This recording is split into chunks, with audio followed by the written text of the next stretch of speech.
the Voice of Kenya, Nairobi. Time now is 12 minutes past 6. You are hereby informed that everybody is requested to stay at home. There should be no movement in town. The government has now been taken over by the military until further notice.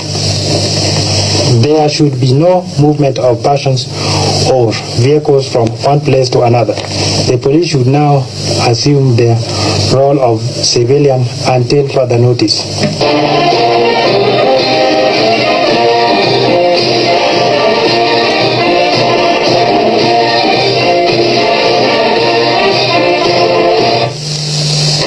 This is the Voice of Kenya, Nairobi. The time now is 14 minutes past 6. You are hereby informed that a curfew has everybody should be declared. Everybody should Everybody should stay at home. There should be no movement in town. The government has now been taken over by the military until further notice. There should be no movement of persons or vehicles from one place to another. The police should now assume the role of civilian until further notice. A warning. The government has been taken by a very, very, very powerful group supported by the people, wananchi wenyewe na wanajeshi wote. Kwa hivyo, wherever you are, cooperate or you blame yourself. Thank you. Voice of Kenya.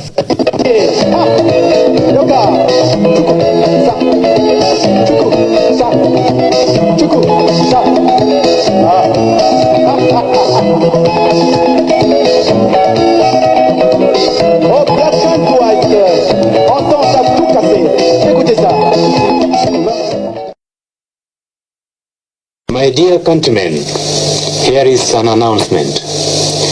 It is with the greatest pleasure that I announce to you today the overthrow of the corrupt regime of Daniel Toroitich arap Moi by the patriotic forces of our country. As I speak to you now, our country is fully and firmly under the control of our armed forces.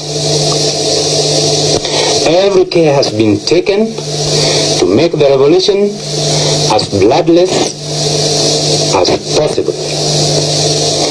Fellow Kenyans, over the past few years, this country has been shedding from an open to a closed, dictatorial, and inhuman society. The fundamental principles for which many of our people sacrificed their lives during the heroic struggle for independence have been compromised in the interest of a few greedy and irresponsible bandits. Over the past 6 months, we have witnessed with disgust the imposition of a de jure one-party system without the people's consent, arbitrary arrest and the detention of innocent citizens, censorship of the press, intimidation of individuals, and general violation of fundamental human rights. This ruthless oppression and repression is reminiscent of the past colonial days which Kenyans thought were buried at independence. A gang of local tyrants has emerged whose only function is to terrorize and intimidate with senseless warnings. Rampant corruption, tribalism, nepotism has made life almost intolerable in our society. The economy of this country is in shambles.